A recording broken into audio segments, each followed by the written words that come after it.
Assalamualaikum warahmatullahi wabarakatuh. Innal hamdalillah ala sawabihi ni'amihi kafah. Wa nusalli wa nusallimu ala Muhammadir Rasulillah wa ala alihi wa sahbihi wa mawala. Yang saya hormati dan saya banggakan Menteri Agama Republik Indonesia Mas Yakut Khalil Qomas, yang sekaligus juga mewakili Bapak Presiden Republik Indonesia, segenap anggota PP Muhammadiyah, ada Pak Anwar, ada Pak Agung, ada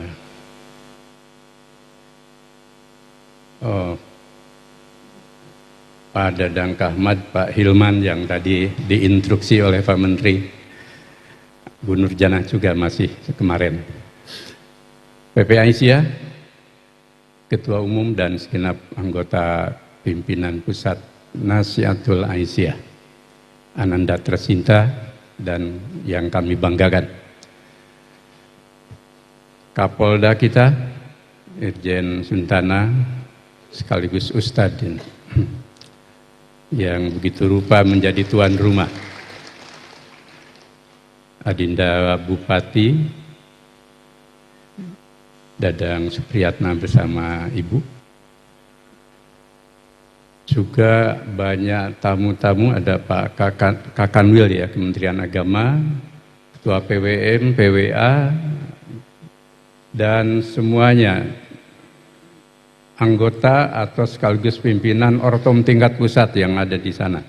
Kalau tidak saya sebut nanti protes dan bisa gaduh yang sebelah sana ini.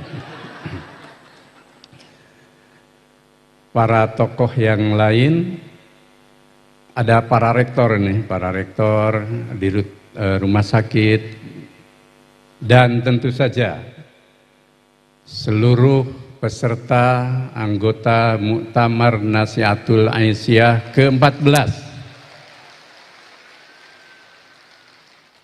yang para kepala sukunya memakai pakaian adat, serta para penggembira baik yang ada di gedung ini maupun yang ada di luar atau di sekitar gedung ini. Yang pertama, tasyakur bin ni'mah. Saya atas nama PP Muhammadiyah menyampaikan tahniah, selamat atas pembukaan dan nanti pelaksanaan Muktamar Nasihatul Aisyah ke-14. Saya yakin muktamar ini akan menjadi muktamar yang sesuai dengan tema memajukan perempuan dan menguatkan peradaban, yang tadi pesan-pesan substantifnya sudah disampaikan oleh Mas Menteri Agama kita. Juga terima kasih atas kehadiran Pak Menteri, juga nanti ada menteri-menteri yang lain, Menteri BUMN dan Menteri Perdagangan. Pak Menteri kita ini sudah hafal pintu pagar dan pintu gedung Menteng maupun Jogja, baik sebelum maupun sesudah. Jadi apa yang tadi disampaikan, apalagi dengan menutup kombinasi Nasru minallah ya, itu juga menunjukkan keakraban Mas Menteri kita, Mas karena jauh lebih junior dari saya. Dan insya Allah bahwa ketika bekerja sama dan memberi ruang bagi Aisyah, Nasihatul Aisyah dan keluarga besar Muhammadiyah, sebagaimana juga pada keluarga bangsa yang lainnya, akan memperkokoh bukan hanya persatuan bangsa sebagaimana tadi dipesankan, sekaligus juga akan membawa pada kemajuan Indonesia dan peradaban dunia.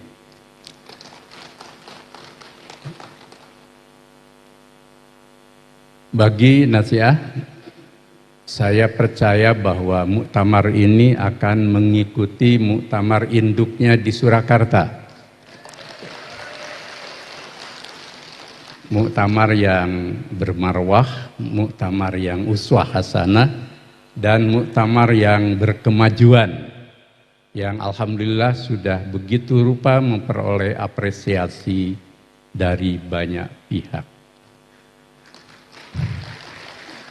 Dan itu bukan etalase yang hadir di Surakarta juga tentu nanti di sore yang ini, tetapi cermin dari Muhammadiyah, Aisyah, Nasihatul Aisyah, dan seluruh keluarga besar persyarikatan, yang insya Allah juga tentu akan menjadi contoh juga bagi bangsa Indonesia yang tahun 2024 akan bermuktamar, yakni pemilu 2024. Tentu nanti semangatnya yang harus ditingkatkan. Semangat, kata Pak Kapolda dengan Pak Bupati, semangat sabilulungan. Saya juga nggak tahu apa itu sabilulungan. Sabilulungan itu kata orang Sunda, kacai jadi salewi, kadarat jadi salebak, hirup kuyu bisa uyunan, saluyu sabilulungan. Bahasa Nasihatul Aisyahnya dalam lagu Bersatu di Dalam Nasiah. Nah, bahasa nasionalnya Persatuan Indonesia dan gotong royong. Bahasa Al-Qur'annya ta'awanu 'alal birri wa taqwa wa la ta'awanu 'alal ismi wal udwan. Juga ukhuwah. Itulah yang mengikat kita sebagai persyarikatan, maka dinamakan syirkah. Dalam keragaman kita bersirkah. Juga dalam kehidupan umat dan bangsa.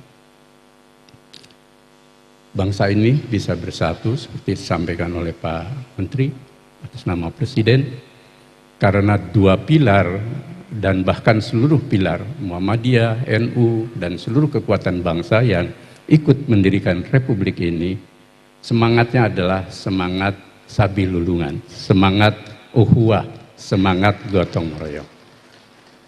Dan lahir dari perjuangan panjang dan ketulusan. Nah, itu modal kita. Maka insya Allah dari acara muktamar ini akan lahir semangat itu. Dan karena juga ada penggembira termasuk bagi para suami NA.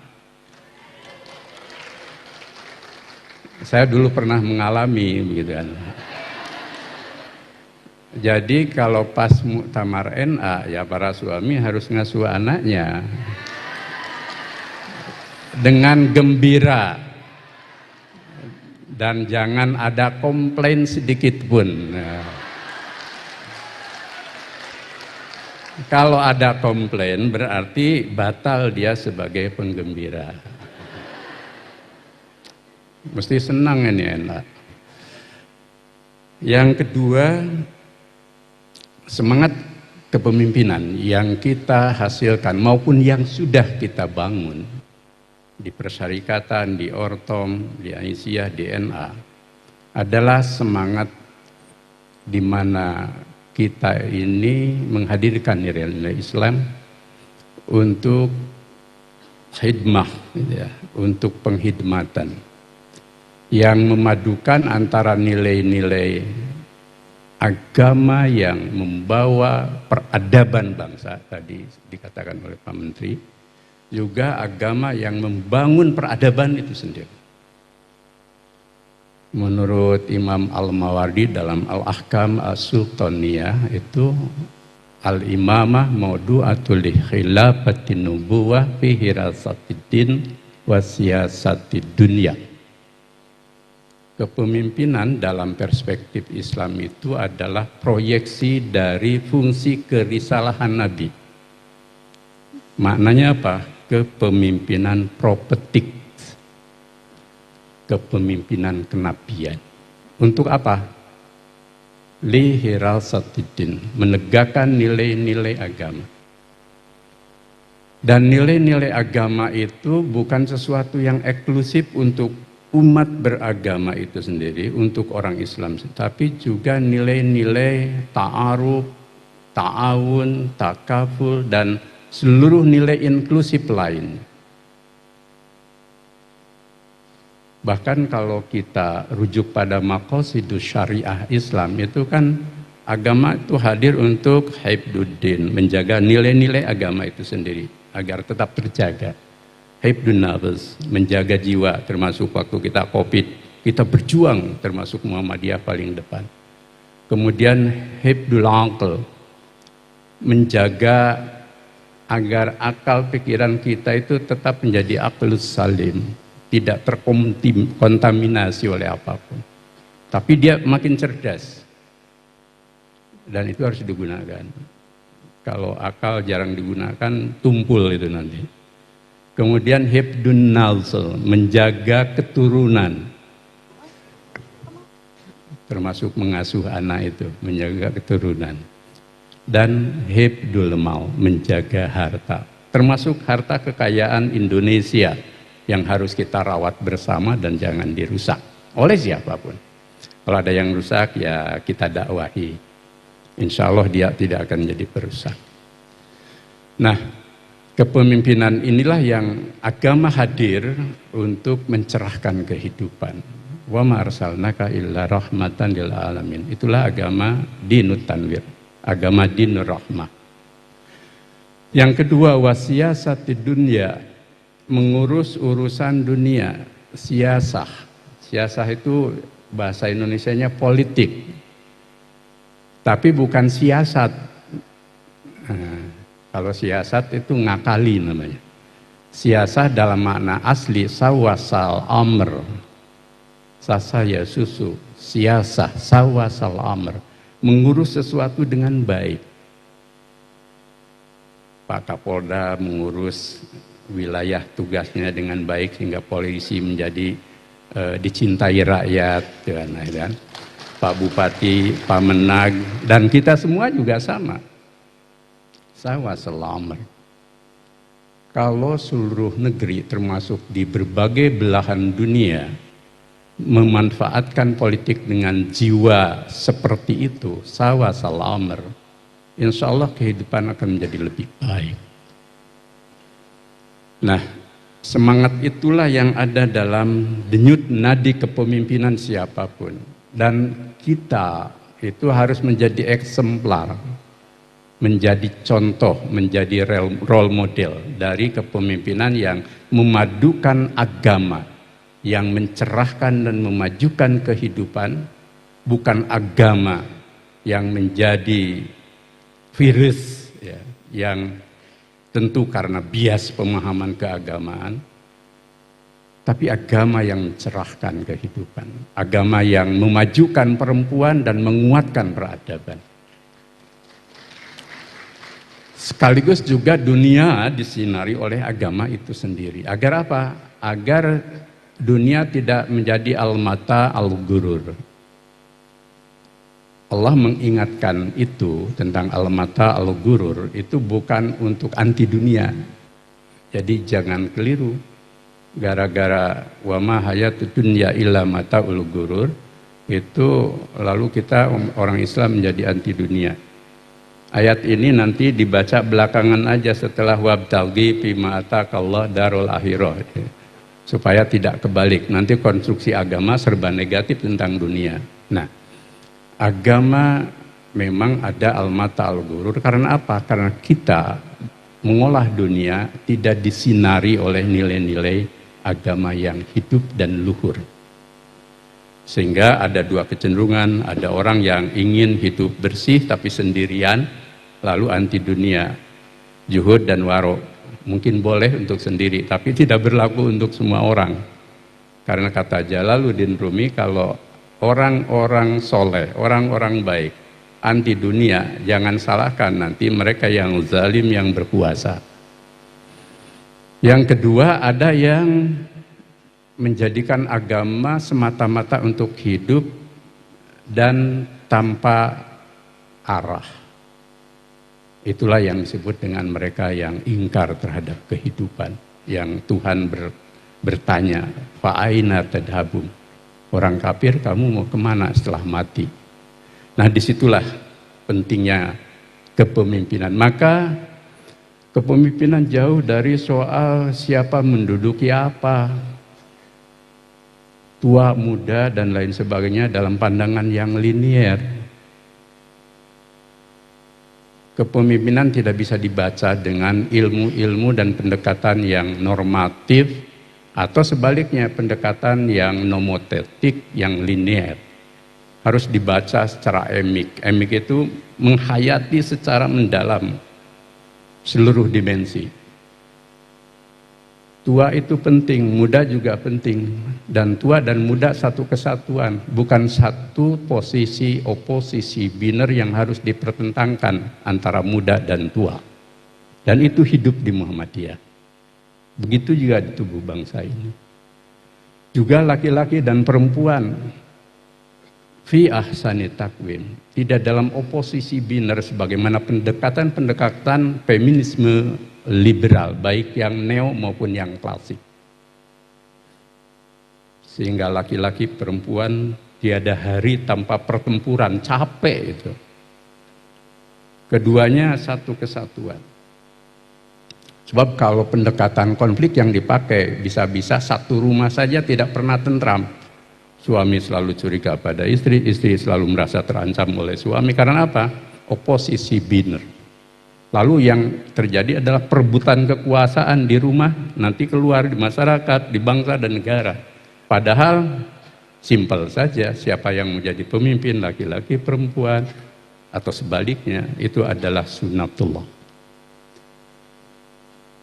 Yang ketiga, pesan kami kepada seluruh peserta terutama, bagaimana pesan ini itu juga menjadi komitmen kita bersama. Menguatkan perempuan, memajukan perempuan, menguatkan peradaban, tidak lain untuk menghadirkan gerakan perempuan, memajukan umat, memajukan bangsa, memajukan semesta. Alhamdulillah ini satu irama ya dengan Muhammadiyah. Pak Menteri tadi sudah memulai dengan bagaimana NA lahir. Jauh lebih tahu ketimbang anggota PP Muhammadiyah ini. Iya. Perempuan-perempuan Muhammadiyah itu juga menjadi Sri Kandi Indonesia yang memajukan bangsa. Nyai Walidah Dahlan, pahlawan nasional. Bukan hanya tokoh Muhammadiyah dan Aisyah.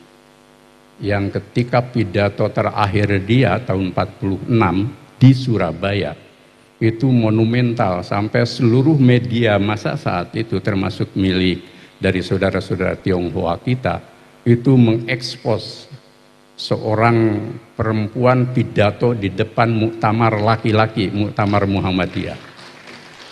Dan pesannya adalah pesan utama tentang bagaimana perempuan maju. Tahun 46 dan insya Allah semuanya banyak yang belum lahir. Kemudian Bu Hayina, Bu Munjia, ya, tokoh yang saya yakin nanti dibantu Mas Menteri juga layak menjadi pahlawan nasional. Karena termasuk dua di antara, ada yang dari Katolik, Kristen, dari Taman Siswa dan lain sebagainya, yang memprakarsai Kongres Perempuan Indonesia pertama. Dan Kongres Perempuan Indonesia pertama itu adalah tonggak bukan hanya untuk kebangkitan perempuan, tetapi juga kebangkitan nasional Indonesia. Dan inilah yang membedakan Indonesia dari negara-negara lain. Jadi kalau ada yang punya konsep NGOs, LSM, sebenarnya Indonesia itu berbeda. Juga konsep civil society-nya itu berbeda. Mas Menteri yang pernah memimpin GP Ansor, kemudian juga Banser, juga ada Kokam kalau di Muhammadiyah, paham betul bagaimana bahwa pilar Indonesia itu di antara yang lain termasuk parpol dalam sistem politik modern, itu adalah kekuatan-kekuatan ormas keagamaan. Maka ormas keagamaan itu selain penjaga Indonesia, pendiri Indonesia, insya Allah bukan jadi virusnya Indonesia. Dan insya Allah tidak akan jadi benalunya Indonesia. Karena apa? Ibarat ibu yang melahirkan anaknya Indonesia. Kalau ada bagian-bagian dari itu, ya mari kita ajak untuk menjadi keluarga ormas keagamaan yang dalam referensi Muhammadiyah berada dalam posisi negara Pancasila Darul Ahdi wa Syahadah. Negara Pancasila tepat kita berkonsensus sekaligus juga membangun agar menjadi Indonesia yang merdeka, bersatu, berdaulat, adil dan makmur sebagaimana cita-cita pendiri Indonesia.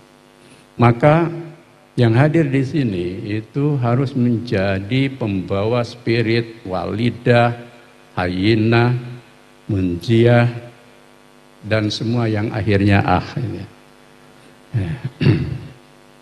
termasuk dia. Kenapa? Karena spirit itu yang hadir. Tentu ke sana Aisyah ya, Aisyah dan seterusnya. Nah, ini harus menjadi DNA kita dan pergerakan kita. Yang terakhir, membangun peradaban itu long term, mudawamah, panjang. Tadi sendi-sendinya sudah disampaikan oleh Mas Menteri. Peradaban itu puncak dari kebudayaan. Nah, kebudayaan itu sistem pengetahuan kolektif manusia sebagai sebuah masyarakat yang membangun hidupnya tahap demi tahap. Nah, ketika kebudayaan itu ekonomi, agama, politik, gitu ya, sistem mata pencaharian dan seterusnya lah, itu menjadi baik, dia akan diukir menjadi lebih baik lagi, menjadi sebuah civilization, menjadi peradaban, menjadi hadarah atau as-saqafah. Maka peradaban Yunani misalkan, itu bukan lagi kebudayaan Yunani. Peradaban Islam selama berabad-abad lamanya, itu puncak kebudayaan Islam. Eropa modern, itu puncak dari kebudayaan modern. Nah, Indonesia saatnya sebenarnya naik kelas dari membangun kebudayaan pada membangun peradaban. Nah, disitulah kita Muhammadiyah bersama seluruh komponen bangsa hadir. Tapi prasyaratnya tadi perlu dipenuhi, termasuk prasyarat iqra. Karena peradaban Islam pun dilahir dari tradisi iqra. Dan itu perlu panjang pendidikan, ya, kemudian komunitas yang kokoh dan kuat, termasuk sekarang di ruang publik. Nah, satu agenda buat NA, hadir di tengah generasi milenial. Generasi milenial itu rangkaiannya kan generasi milenial, generasi Y, kemudian generasi Z, dan sekarang yang lahir tahun 2013 ke atas, generasi Alpha. Yang dalam sensus penduduk Indonesia tahun 2020 itu jumlahnya 64,28%. Setara atau ekuivalen 174 juta dari 271 penduduk Indonesia yang tadi disebut banyak usia produktif. Nah, masalahnya adalah dakwah kita, dakwah NA itu juga harus kompatibel dengan mereka. Apa sih alam pikiran mereka? Pertama, mereka lahir dalam state of mind, dalam alam pikiran dan budaya Android. Saya yakin sudah tahu bagaimana pola pikir Android itu. Pola pikir Android itu pola pikir yang nalarnya instrumental kalau istilah Weber. Jadi serba teknis, lalu canggih itu menggunakan ilmu pengetahuan dan teknologi terutama IT. Dan mereka termasuk apa yang disebut oleh sejarawan mutaakhir Harari kelompok manusia Homo Deus. Homo Deus itu orientasinya pada intelligent artificial, kemudian revolusi bioteknologi, bahkan alam pikirannya itu juga melampaui apa yang kita punya, serba melintas batas. Nah, itu yang mereka miliki. Nah, apa yang bisa hilang? Potensi Homo sapien mereka. Karena saking hidup dengan gadget misalnya, atau dengan teknologi yang kita punya itu, mereka menjadi egoistik, tidak kenal lingkungan. Nah, menghidupkan dua dimensi ini penting menjadi arena dakwah NA. Ajak generasi milenial, generasi Z dan Alpha ini menjadi, di satu pihak menjadi Homo Deus, mereka menjadi Homo sapien dalam perspektif Islam sebagai insan kamil. Ini perlu menjadi pemikiran yang mendalam di muktamar ini. Kenapa? Kalau kami yang Muhammadiyah Aisyah ini state of mind-nya, alam pikirannya itu sudah fi'il madi. Fi'il madi itu masa lampau. Nah, kalian ini fi'il mudhari yang istimror dari saat ini sampai ke depan. Nah, itu penting sekali. Sehingga nanti Muhammadiyah Aisyah itu teringankan oleh NA. Pemuda juga jangan santai-santai, Mas Nanto. IMM Mas Musawir, kemudian IPN Mas Nasir. Bagaimana menggarap yang 174 juta ini untuk menjadi bagian dari Islam Indonesia. Nah, dasar nilainya apa? Kalau untuk kebudayaan peradaban Indonesia jelas tadi. Agama, karena dia hidup menyatu dengan Indonesia. Pancasila sebagai dasar negara yang wajib menjadi pondasi berbangsa bernegara. Dan ketiga apa? Kebudayaan luhur bangsa yang hidup di setiap daerah, termasuk di Tatar Pasundan ini. Saya yakin dengan 3 nilai dasar itu Indonesia bisa membangun peradaban dunia. Karena apa? Seluruh perangkat peradaban kita miliki. Hanya tinggal how to manage state. Nah, bagaimana mengatur negara ini agar menuju pada peradaban. Dan disitulah Muhammadiyah, Aisyah, NA dan seluruh komponen persyarikatan hadir memajukan Indonesia, termasuk perempuan Indonesia.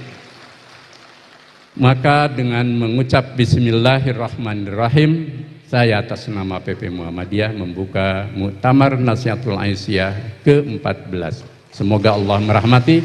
Nasrun minallah wa fathun qarib. Assalamualaikum warahmatullahi wabarakatuh.